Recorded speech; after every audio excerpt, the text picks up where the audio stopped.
afternoon, Louisiana, and to everyone else who follows Louisiana sports and some sports betting. Well, as Zach said, hello. Live TV, right?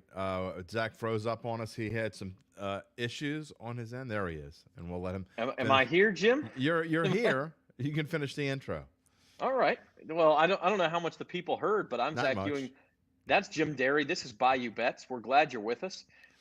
Check us out on YouTube, Bayou Bets YouTube channel. We are live every Monday and Thursday at 4 o'clock. We've also got the Datitude podcast on there. Some other things from time to time. El Rey, I hope you can hear us now.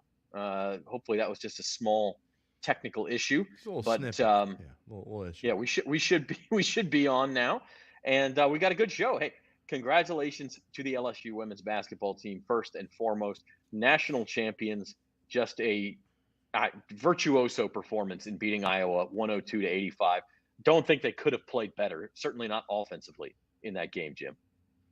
No, I mean it was by far. I'm by far their best game of the year. They could not have played any better. And the best part about it is the reserves came in out of nowhere, which just shows you that LSU women's basketball is in a good spot for at least a few years to come, right? So great showing by the Tigers.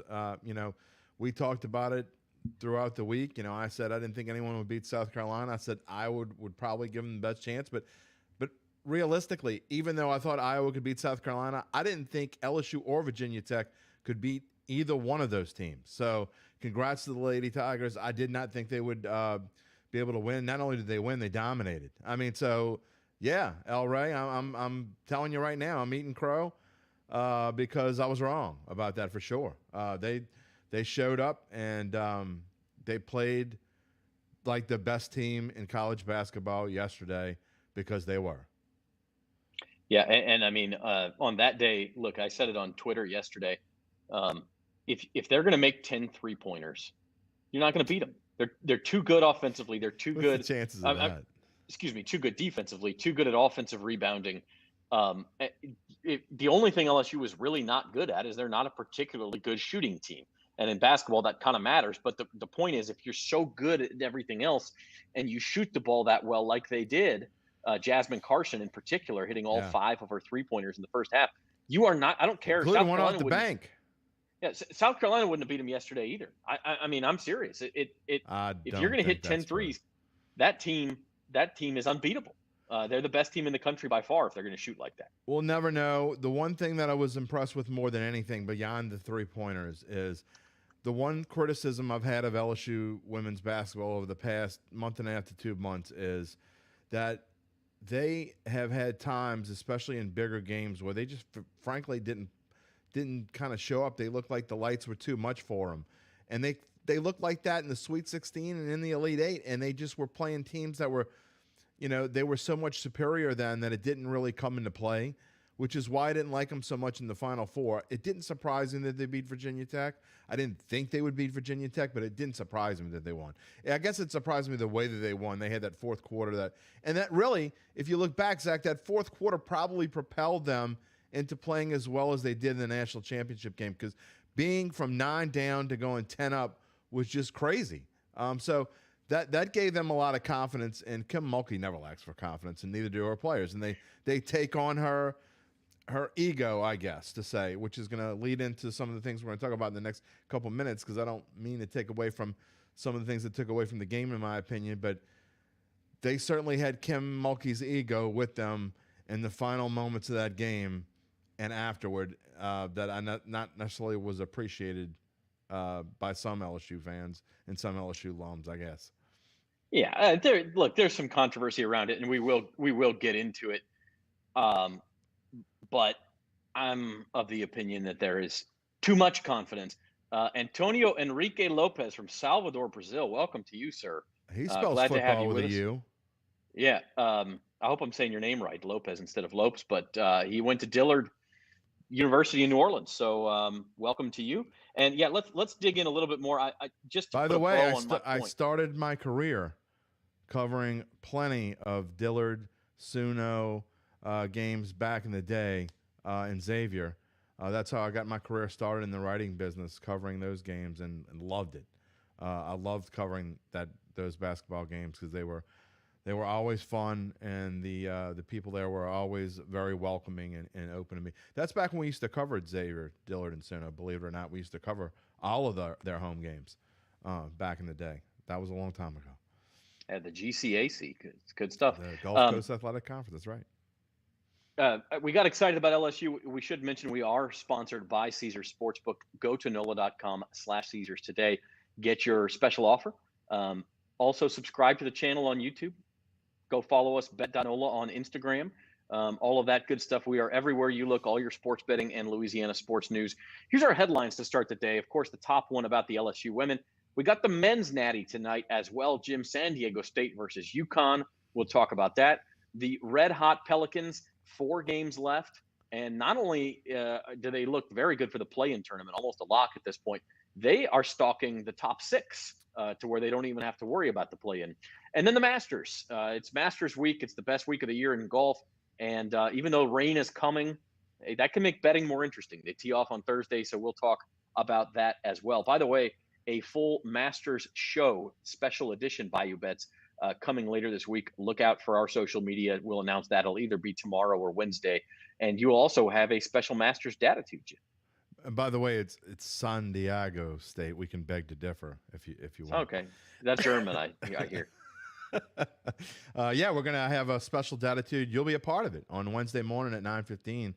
You and Uncle Big Nick, and we'll give our best bets for the tournament. It'll be a short and sweet show before the regular.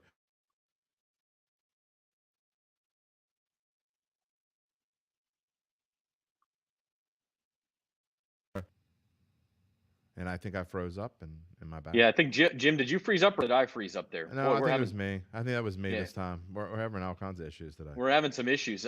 Daniel Barry says the Pels are going to, I don't know about champs, but we'll talk about that. Champs? What kind of champs? The play-in tournament champs? Play-in champs? Yeah, maybe so. Maybe so. Second year in a row, maybe. All right, a little more on LSU. They beat Iowa 102-85. Just to kind of put a bow on this game from a statistical standpoint, and one reason, by the way, the total was actually, it was 162.5 to open. It was actually down to like 157.5. Insane. And it went way over. It was over by like the beginning of the fourth quarter. 11 3-pointers out of 17 attempts for LSU.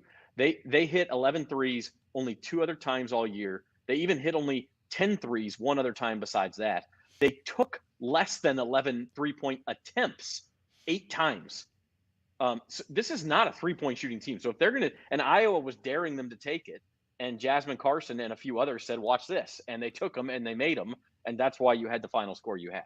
Yeah, well, I mean, like you said, it's a complete aberration. If I was semi-joking before the show when we were talking that you play this game 200 times, they wouldn't do that. I mean, 1 out of 200, and it just so happened. I think that was more of a in-your-eye hole Caitlin Clark kind of thing. Again, this stems from, I guarantee you, Kim Mulkey was in the locker room throughout the weekend talking about how disrespected we're being, building up the whole Caitlin Clark thing, and she's disrespectful and blah, blah, blah. And they use it to their advantage.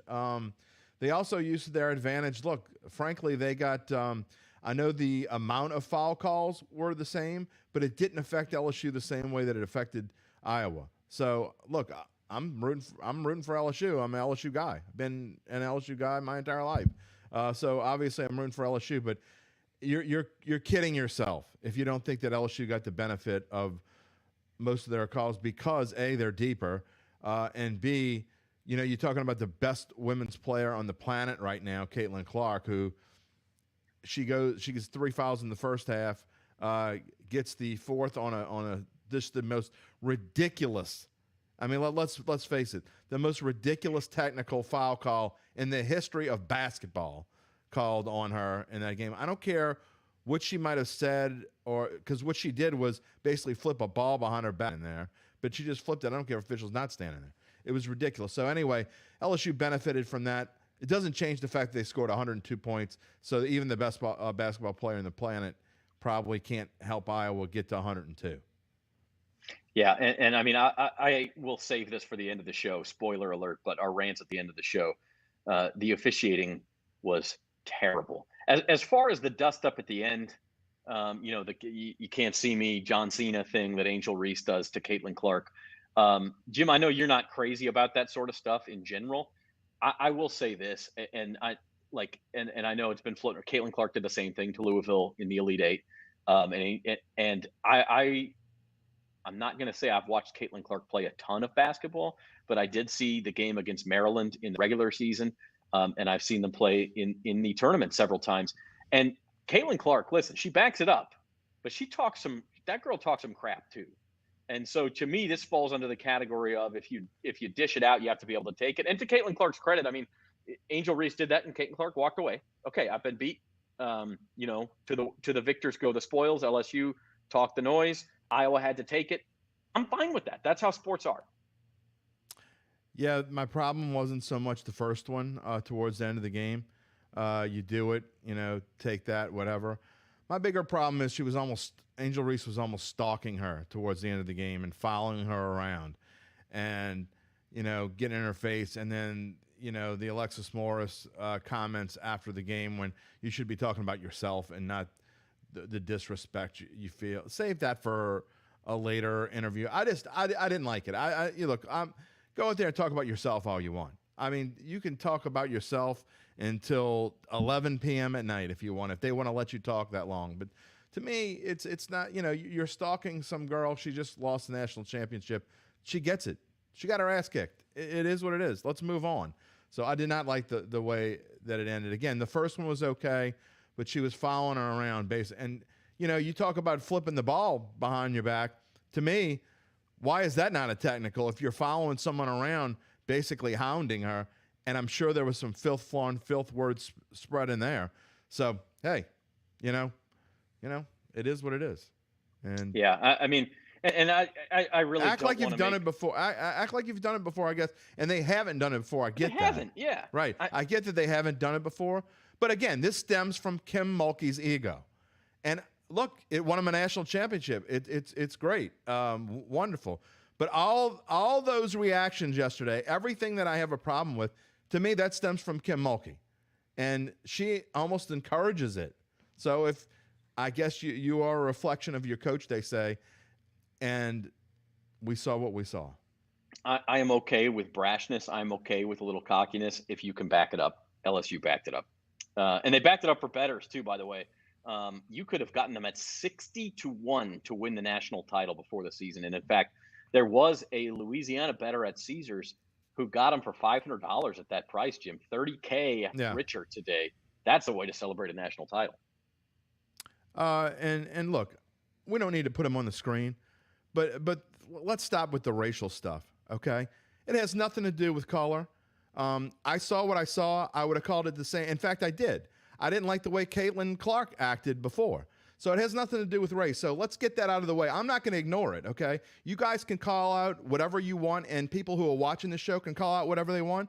My opinions have absolutely zero to do with race.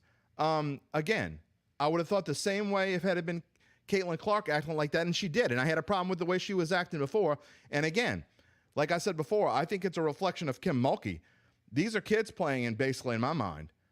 So it has nothing to do with all that. You guys can just throw out that because it's so easy to throw out these days, but that pisses me off.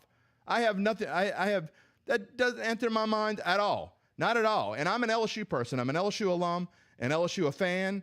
I've bled purple and gold since the day I was born. So if you don't like that and you don't like my opinion, I don't care what you think. That's what I thought as an LSU fan at the end of the game.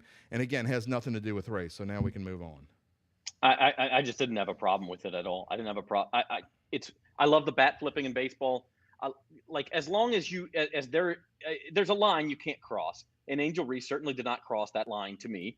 And as long as it's talking smack, and Caitlin Clark talked plenty of smack too, and it doesn't become physical and it doesn't become an altercation. You don't get right up in somebody's face. I'm fine with that, and I think I was fine with the way it happened. I just can't believe how much we're talking about it. But what I would like to talk about is $30,000 for one bettor. I got them at 20-1, actually, about 2 weeks before the tournament started. You could still have gotten LSU at 6-1 to start the Final Four, just because of the presence of South Carolina. So LSU, not only did they win a national title, but they took it to the sports books on this one. Yeah, they did. And if you believed in LSU from either the beginning of the season, you really won. If you believed them from the beginning of the tournament, you even more. You won not even more, but you won big there too, because 20-1 is pretty darn good. And if you believed them to the start of the Final Four, none of which I had nothing on LSU. Again, I've said throughout what I thought about why I believed what I believed about LSU and why I was wrong about LSU. They had not shown up under the bright lights before this Final Four. Again, if you look at how they played in the SEC tournament, they wilted against Tennessee. They absolutely didn't show up against South Carolina the first time they played them. And Zach, you and I talked about it towards the end of the regular season. There were quite a few games where they, let's say, got a little lucky to win some of those games that they had no business even being in a close game. So the fact that they played the way they played in the Final Four, they deserve to be excited about it. And LSU fans deserve to be excited because they played their best basketball in the last 5 quarters that they played by far. It's not close. That fourth quarter against Virginia Tech and the entire 4 quarters against Iowa, not even close. And they deserve to win the national championship. And look, I don't know if they would have beat South Carolina, but it doesn't matter whether they would have beaten South Carolina or not. They didn't play them. They were the best team at the end of the national championship, and I was wrong. Say it again. So congratulations to the Tigers. By the way, El Rey says Kim Mulkey on college basketball's Mount Rushmore. Yeah, Rick sure Pitino is the only other coach who has led 2 different schools to a national title. Yep. So let that sink in a little bit. And while we're on the topic, here's our poll question for this week. Which LSU sport will win the next national title at the school? Baseball is number 1 in the country, of course. They've won all 3 SEC series. It took 2 out of 3 from Tennessee this weekend. Football team, we know that they won in 2019. They're right around the corner. Would it be women's basketball again next year, the year after? I mean, could they get back and do it again? Or will it be some other sport, Jim? I think it's going to be baseball. I really do. This baseball team, and again, they won 2 out of 3 this weekend against a really good Tennessee team. But, man, their Friday and Saturday they're tough to beat. And when they get in the tournament, I think they're deep enough pitching-wise. They're certainly deep enough offensively. It's going to depend on how the bullpen does, and we'll see a lot toward when we get in the SEC tournament. I think you'll see more. But to me, I think baseball is the next best chance. I think football is going to be good next year. I don't think it's going to be national championship good. I still think the Georgias and the Alabamas of the world are just a tick better than the Tigers, although I do think the Tigers are going to be much better, and I can't wait to see what Jaden Daniels does next year because, you want to talk about negative Nellies, and we see negative Nelly in the comment, but I see a lot of negative Nellies about Jaden Daniels last year going into the season, and on this show, we were high on him from the beginning, and he proved that he was a great quarterback, and I think he's going to have a wonderful season. Potential Heisman candidate. I think LSU could have some decent odds, but I don't think they're quite ready for that, but I think they will be soon. I answer this question in this way. I think baseball is the obvious choice. I think it's much more likely to win than football or frankly, women's basketball next year because, as we saw with South Carolina, you can have a dominant basketball team and getting through a single elimination tournament is extremely difficult. So will Kim Mulkey win another one at LSU? I would say yes. Will it be next year? Probably not. But to me, the best answer on this board is other. And I will tell you why, because here we go. The LSU, well, it's not, listen, there's a lot of choices out there, and LSU is good at a lot of different things. The gymnastics team in 2 weeks is competing for a national title. There's only 8 teams left. I believe they're ranked number 6. So I don't think that the Tigers are a favorite to do it, but certainly have a chance. And then look at the track teams. The men's team's ranked number 5. Yeah. The women's team's ranked number 6. And I think LSU is track before baseball? I guess track is before baseball. I believe the track team was the most recent LSU team to win a national title before the women's basketball team.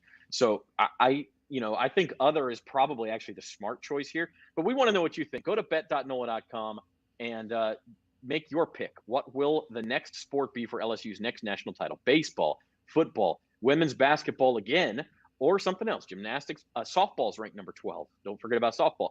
Track number 5 and 6. So there's lots of choices there.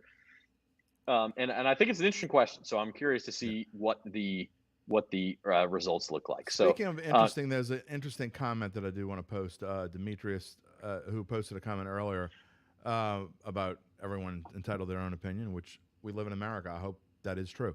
And I agree with this comment 100%. He's fine with having luck on my side. Absolutely. If your team wins the championship, whether it be a team you bet on or just your favorite team, you have to have some luck. And it's like, I'm a poker player. You can be the best poker player in the world, but if you don't have some luck during a tournament, you're not going to win. And I agree 100%. The Saints wouldn't have had a ring right now had it not been for Lady Luck, because honestly, the Saints had better teams than that 2009 season for sure. The 2011 team was better than that one. Frankly, the team that lost to the Rams in the NFC Championship game, I'm not going there again.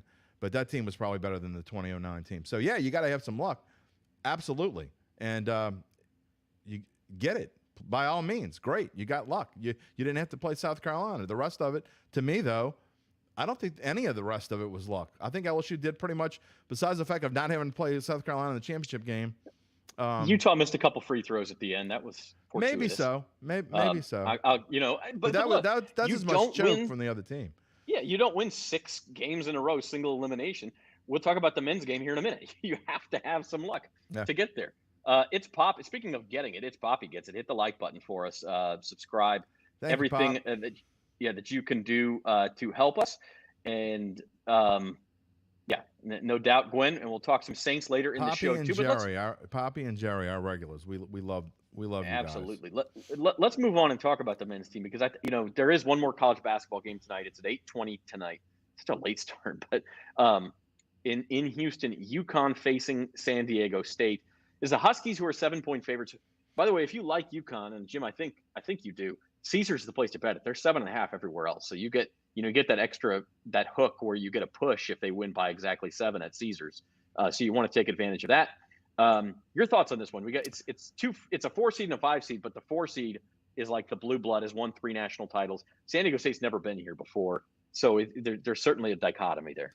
Okay, I was so wrong, and I ate crow about the women, so at least let me brag a little bit about the men. I said, really before the tournament started, that I thought the best value on the board was UConn, but then I chickened out, I guess, a little bit and didn't bet it at plus 2,200. Well, I certainly bet UConn going into the Sweet 16. They were plus 1,000. So I put a nice little chunk down on UConn then, and the best part about it is was able to get San Diego State and Miami. San Diego State at plus 400, Miami at plus 500 before the Final Four started. So as long as Florida Atlantic didn't win it all, which they're not because they're out, I'm going to win money tonight. So I'm not going to bet this game. Don't have to. I win either way. If that being said, if I had to bet, I don't think UConn, if they had to play this game 10 times, I think UConn wins 8 times. I think that's how good they are. That being said, 7 points is a lot in a national championship game. And I know that UConn's been destroying people. So, but like you were telling me earlier today, Zach, big money's coming in on San Diego State throughout the day. Some big bets on San money line, which was plus 300, and I think is now plus 285 or something. It's moved down and on the spread. I thought about putting actually a little bit more on San Diego State to get because again, I'm going to win either way, but I was thinking about putting a little bit more on the San Diego State money line as a value. I think UConn wins the game, but if you're talking about value, and that's what we always talk about here when you're betting, it's not necessarily who you think is going to win the game, because I think UConn's going to win the game. Do they win 3? Do they win 3 out of 4, which is basically what San Diego State's? I don't know. So that's close, but I think you're getting value in San Diego State. I honestly, I know people want to bet it just because it's a big game and all that. If I had to bet one way or the other, I would probably take the points, but it's pretty close. And it's I don't know that you're getting value in a line there. So I think it's going to be a lower scoring game. I took the under yesterday and was wrong. I actually like the under 132. I think this game's played in the 60s. Yeah, I agree with you. I think it's a tough game to read. If forced, I would take the points.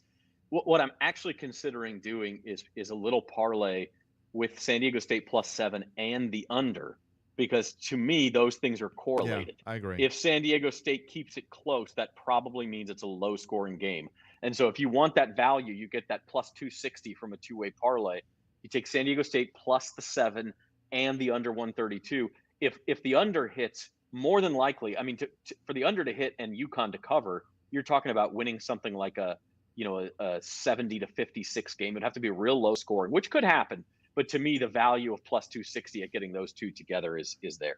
And if you just want to make one play, I really do think the under is a better play, because I think I could see UConn winning like the score Zach posted, or somewhere in the lines of 67 to 58 or something along those lines. I guess that would be over, but somewhere along those lines. No, that's under. No, that would still be under 125. Yeah, so somewhere along those lines. I think that's what kind of score we're going to see tonight: 67, 60, 65, 61, somewhere along those lines. I think this game is played in this. I think the winning team is either in the mid to upper 60s or right at 70. I don't think the winning team is higher than that. Hence why I like the under. Fun title game though. Love having it will be fun. Kind of a newcomer and then a blue blood, and let's see what happens. Let's see if they can show up. So that's the men's title game. You'll definitely enjoy this one more than you enjoy. And we were there in person last year, and you'll enjoy this one more than you'll enjoy last year's. Well, the lack of a certain team will guarantee that. I don't care. Rocka Chaka. Yeah, well, all right. Let's move on. Topic number 3 is the New Orleans Pelicans. They have won 7 of 8 now, I believe is the correct number, after beating the Clippers on Saturday. Of course, the NBA taking the night off tonight. I actually really like how they do that. Let the focus be on the college basketball national championship game, and it kind of has the bonus of you get a day to reset the NBA for the final week, because next Sunday is Easter Sunday is the last day of the regular season in the NBA, and so we'll know at that point who's in the playoffs, who's in the play-in, all that kind of stuff. Well, the Pelicans have a back-to-back. They're against Sacramento tomorrow night, and then against the Memphis Grizzlies on Wednesday night. Good news for the Pelicans, Jim. Neither one of those teams, Kings or Grizzlies, has a whole lot to play for. They're basically locked into the 2 and 3 seeds in the Western Conference. Bad news is they're pretty good teams. How do you lean in this one? I mean, Brandon Ingram has found another level. Can the Pelicans keep it going tomorrow? I like their chances against the Kings because they have played well against the Kings for the most part. I don't necessarily like their chances against Memphis because they don't play Memphis very well. But, if they keep playing like they've been playing, they can beat almost anyone. I did like the fact that how, we said that they might have got a break playing Denver without Jokic, but then Denver played Golden State last night without Jokic and won. And even though they only won by 2, they were up by 1 point, I think at 10 in the fourth quarter. Really good game, by the way. Thought Denver played very well. And we're seeing that Golden State just can't win on the road for some unknown reason. But I am cautiously optimistic. I don't know whether to believe this is the real Pelicans team or not. Brandon Ingram is playing a different level of basketball right now, and he simply can't be stopped. I just don't know if they can keep this up or not.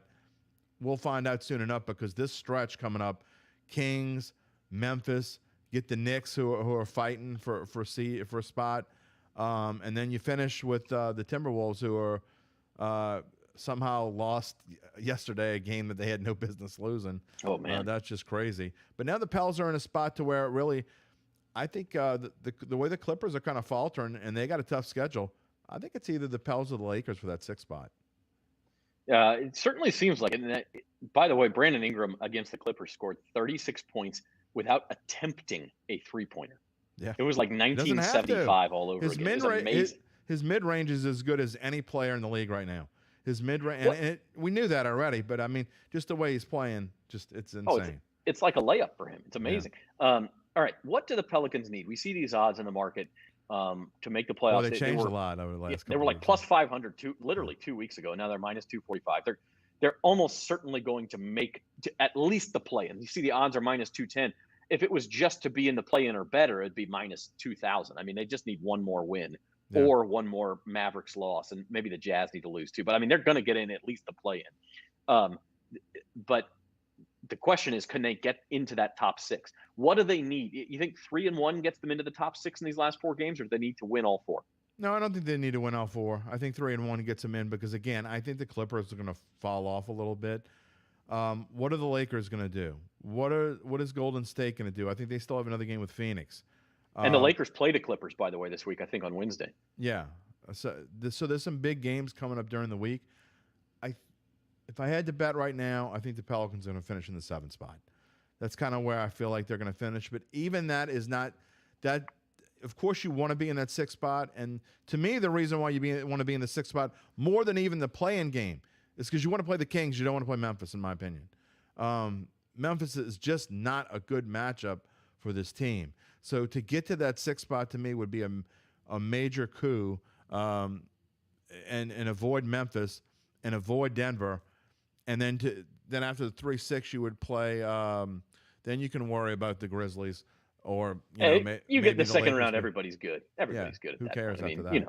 Yeah. Just get to the second round. That would be a major thing for this team, especially after losing 10 in a row. When's the last time a team that lost 10 in a row in a regular season made it to the second round of the playoffs? I don't know, but I think the Pelicans have a decent chance to do that. Hell, it was almost last year's Pelicans. Really. They just didn't quite make it. Okay, so here's the other big question with the Pelicans. Zion Williamson is practicing 5-on-5. He was dunking in practice the other day. He did not participate today in the full team practice. So he will not play tomorrow against the Kings. But there have been some rumors that he could be back as early as Wednesday against the Grizzlies. What are the odds, Jim, if you had to set the market for Zion? Let's give you 3 choices. 1, he comes back during the regular season. 2, he comes back in the postseason, whether it be play-in or playoffs.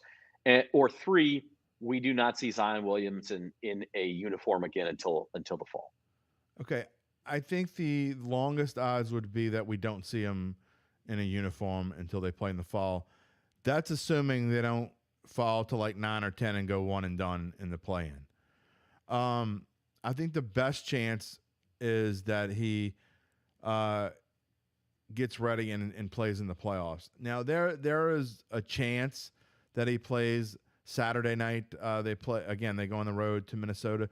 Do you really want him to come back on the road for one game in the regular season? Maybe to get him ready to play. I don't know. I think the most likely chance is that he comes back in a play-in / playoff game. And Jerry thinks they need to win all 4 games with some help. If they win all 4 games, they don't need any help. They're in the playoffs. Yeah, they need like one loss by somebody, and the Lakers play the Clippers. So there you go. If they win all 4, I think they're going to get. I think they're mathematically would be in one of those spots if they win all 4. I think. But anyway, I think might need one Warriors loss. I think Zion. We will see Zion in uniform. I don't know how much he will contribute. Talked to David Grubb last Friday on Datitude, and I think he was kind of under the same kind of feeling that he said that he thought we would see him in the playoffs most likely, but how much is he going to help? Because how much he'll be able to play? Is it going to be a 15 to 18 minutes a game thing, which is better than nothing? But then how does that change your flow? That's one thing you worry about too, Zach, is winning 7 out of 8. It's kind of almost the same. They put Zion out of their minds and they're like, we're just going to go out and play basketball. They finally got the feeling of getting over those injuries. What does it do to the rotation? How does it change things? I don't know. If he's ready, you play him. I get it. But how much does he play? I just don't know how much effect he's going to have, even if he gets in there. But I guess if you wanted me to put a number on it, I'd say it's probably even money, whether he plays in the regular season or playoffs against not playing at all. I'd put it at about even money. I'm going to be a little more optimistic. I actually think I'm going to say it's about plus 120. He comes back in the regular season. Let's say plus 150 that it's in the playoffs or play in, and maybe like a plus 600 plus. I don't know what my hold percentage is here, but that we don't see him to next season. But I agree with you. That's the least likely.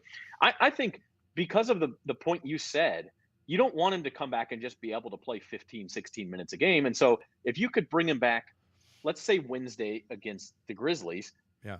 Then you have a day off Thursday, see how he feels. If he's okay, you can play him Friday, 15 more minutes against the Knicks, maybe even bump it up. Then you have an off day Saturday, then you play Sunday in Minnesota. If that game means something, then you could play him 15, 16 more minutes if he's feeling okay. And by that point, maybe by the time you do get to the play-in or the playoffs, maybe 15 minutes becomes 20, 22 minutes, and now he's getting a little bit closer to a starter's load. You can bring him along slowly. To me, and again, without knowing how, medical, we saw the video of him dunking. Obviously, he looks like he's got some of the pep back in his step. I mean, to me, that's what I would try to do if I'm the coach, if I'm the training staff, is why don't we give this a shot? He's ready to practice. Let's have him get out there in a game situation, start 10, 12, 14 minutes on Wednesday night, and then maybe bump it up if he's feeling okay on Friday. Yeah, I think that's a good scenario, and I think it's a strong possibility. Of course, there'd be an advantage to him getting out there and playing and testing it out, but man, I just don't want to see him go out there and hurt himself again. But I guess no, you got a at some point you have to go. Yeah, at some point you got to put both feet in the pool. If he can give 18 to 20 minutes of the Zion we saw in the first half of the season, or through I guess into January, it wasn't through the first half, but man, that would be a big lift, even if you only got 18 to 20 minutes of it in the game. I gotta put out one comment before we move on. Gwendolyn, it's a bluebie and a newbie in the men's. I love that. See, I'm one of these nerds who loves rhyming and dad joke. My wife told me a good dad joke, by the way. What do you call someone who can't sleep at night and instead eats all the time? Me? I knew you were gonna say that.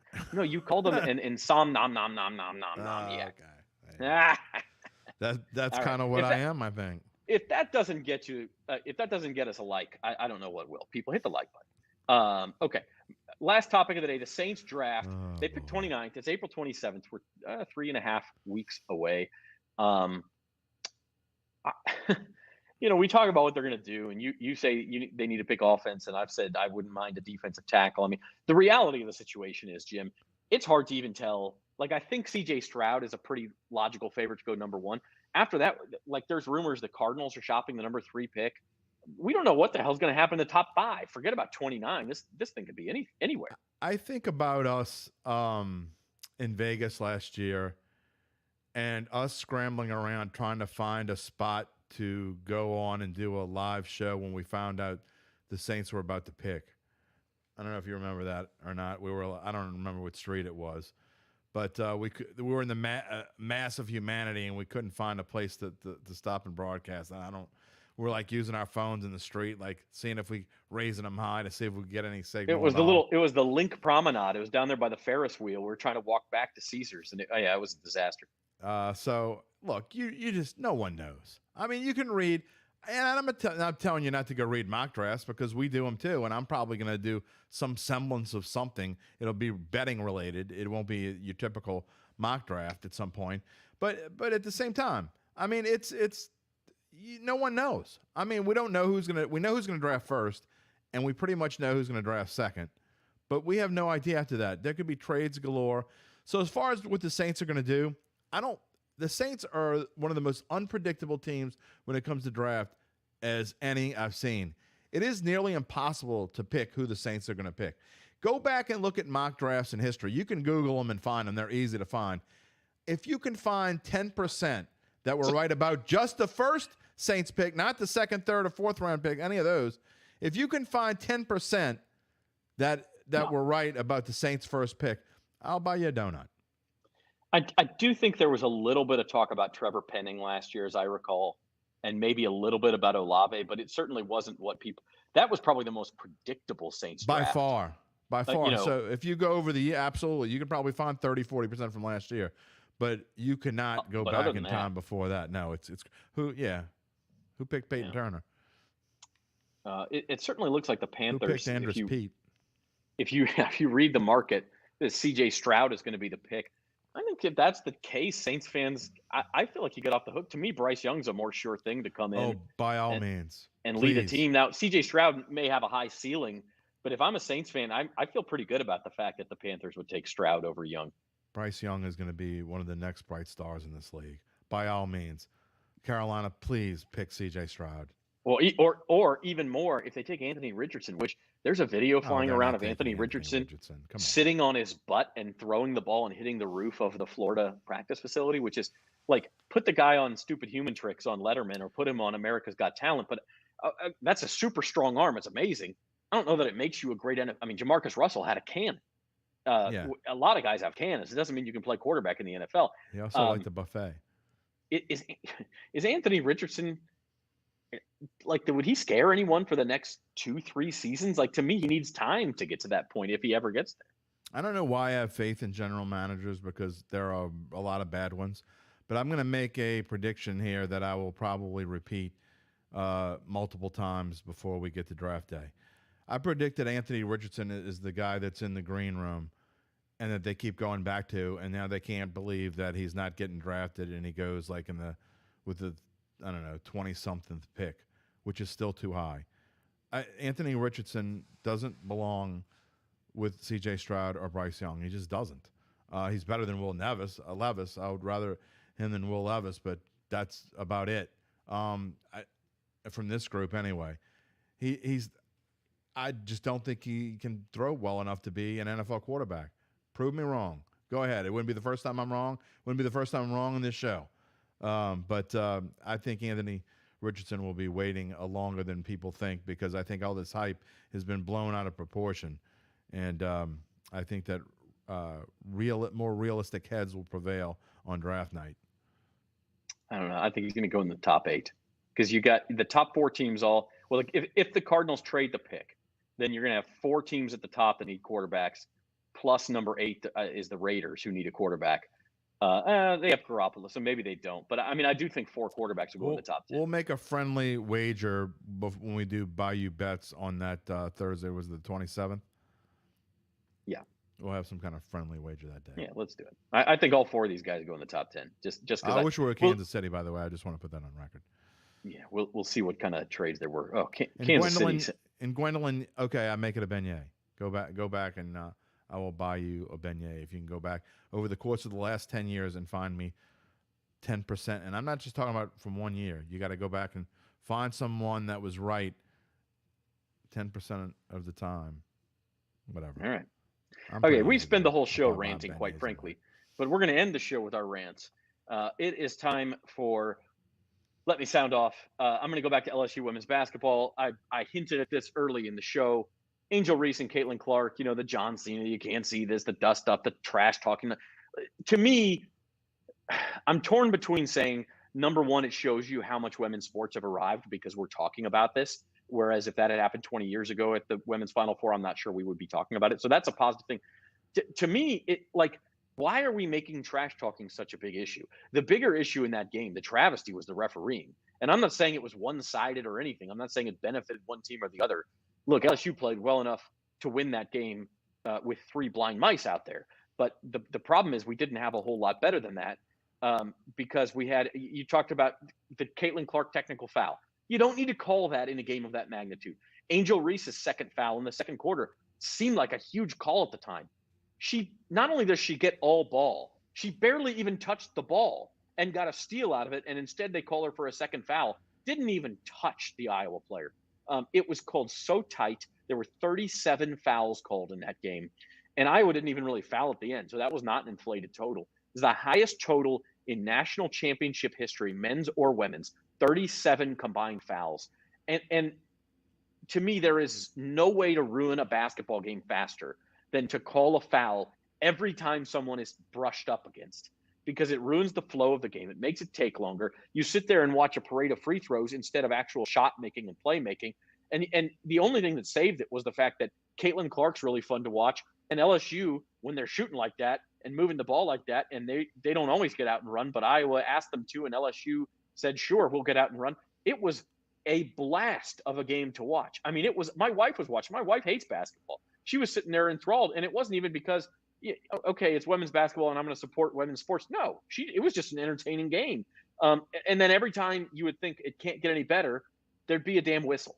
And so I'm just asking, number one, for the referees in tonight's game, in future big basketball games, you got to call it fair, but let's give it a rest with the foul calls. Let's not call everything. And number two, I think something really needs to be done, Jim, at the college level and the NBA level about the foul out rule. I don't believe that basketball games should be played with players on the bench because of personal fouls, because of common fouls. I think if anything, maybe on the 6th foul, it's 2 shots and the ball or something like that. Like, make it more punitive as we go, but don't make the best players sit out, and don't make it so that teams try to get somebody in foul trouble, and that just makes this problem worse. Let the best players play the game. That's what basketball's about. I was with you all the way to the end. I thought so. I mean, that's like giving everybody a trophy kind of rule. Well, we don't want them to foul out. No, don't make them go sit down. Don't foul then. I mean, look. But Angel Reese didn't foul. She didn't foul, and they called it. They called a stupid foul. I appreciate that, Horace, by the way. Thank you. Here's my thing with this. The officials, anyone can question this all they want, but it was clear that they went into this with an agenda. We're calling this a certain way. And if you go into a championship game with an agenda, it better be we ain't calling nothing unless it's got to be called. That's my opinion. So I think in championship games, this is why it shouldn't even be a factor, Zach, the fouling out part. It shouldn't be as a factor because you shouldn't be calling fouls unless you just have to. And that's my opinion on big games and things like that. And I'm not talking about the final 5 seconds. I'm talking about throughout. I mean, let's call it loose. Now, if it gets physical and we can, people get in each other's faces and you're worried about where it's going, then fine. Then sure, call it tighter after that. But you can't go into the game. It was clear in the first 30 seconds of that game, we're going to be blowing the whistle as much as we can possibly blow it, and they did. So I think it took away from the game greatly. And, as much as I talked about how I didn't love the theatrics at the end, I liked the officiating even less. So I agree with you 100% that had way more of a factor in anything than what Angel Reese and Caitlin Clark were doing at the end of the game. You know what's actually amazing? Might be bigger odds than the 60-1 that you could get on LSU to win the national title preseason. Is that not only did you agree with my rant, but I think I'm going to agree with yours too. So we're 2 for 2. Go ahead. All right. Well, okay. I mean, yes, I'm a contrarian. I don't do it just to be a contrarian. It's just I don't agree with people a whole lot. It just is what it is. But when it comes to the Masters, I agree. It is the best golf tournament on the planet. In fact, it's one of sports' greatest spectacles. And there's no better golf tournament than the Masters. You got Amen Corner. You've got the Tiger Woods runs. You got Jack Nicklaus in '86. Just so many of the things. You got the greens that, you can hit it little tappy tap tap, and it goes 40 feet. I mean, that's what I love about Augusta. Not, I've also my family. I have a lot of family that is from Georgia and around the Augusta area, so I know it fairly well. But it is the greatest spectacle to me in golf and in one of the best in sports. And I can't wait till it starts. There's no Tiger Woods this year, which is a little upsetting because you like to watch, and I'm also with that. I'm no contrarian when it comes to that. I'll watch Tiger Woods play golf all day long until he stops playing, which will probably come in the next 4 to 5 years or so. Then I'll be watching Charlie probably after that. But golf itself is a wonderful sport. It is slowly becoming, it is almost ready to overtake baseball. Not quite there yet, but football is up there. We love football, but I never get tired of golf. And I think this weekend, one thing we're going to say, and we'll talk about it on Wednesday, is the favorite shine. You love seeing that. The bright lights, the sun in this case, of the Masters always brings out the best of the best. And we'll see that. You got the odds here. Scheffler, McIlroy, Rahm, Spieth, Cantlay. You wouldn't, Thomas, Smith, maybe Finau. Of those guys, would you be surprised if any of them won? I wouldn't be. Oh, I'd be surprised if one of them didn't. Exactly. Almost. Yeah. And that's where the winners come from. And so we'll be looking for that. Again, we'll be talking about it on Wednesday on Datitude, and I think another show, another Bayou Bets show at some point here tomorrow or Wednesday. But can't wait for it. It starts Thursday morning, and I'll be watching from start to finish, even probably on my phone at the family's Crawfish Bowl on Sunday, where I'm sure they'll be watching basketball, and I'll have to watch the Masters on my phone. It's okay. Yeah, it's unfortunate. I don't like the years when it ends on Easter Sunday because you want to spend time with the family, and it's hard. But man, you are 100% right. There's something about the Masters, and look, I am fully aware that the people of Augusta National Golf Club they're kind of they're doing this on purpose, right? Like, it's the mystique of Augusta. It's hard to get in there. It's almost impossible to be able to play around there. They put dye in you hear all these rumors. They put dye in the grass or the flowers to make them. They certainly time it so that the flowers bloom at the right time. They pipe in birds, on the broadcast so that it sounds idyllic, like you hear the tweet of the birds as you're watching the broadcast. I mean, all of that stuff may be true. I'm sure some of it is, some of it's not. I don't care. Like they got me hook, line, and sinker. I'll turn it on Thursday. It doesn't even come on TV for like the first 2 hours because they want to build the anticipation. So you can't turn it on till like 8 o'clock. And then you turn it on and you hear it and you hear the theme song. And then on the weekend, you hear Jim Nance's voice.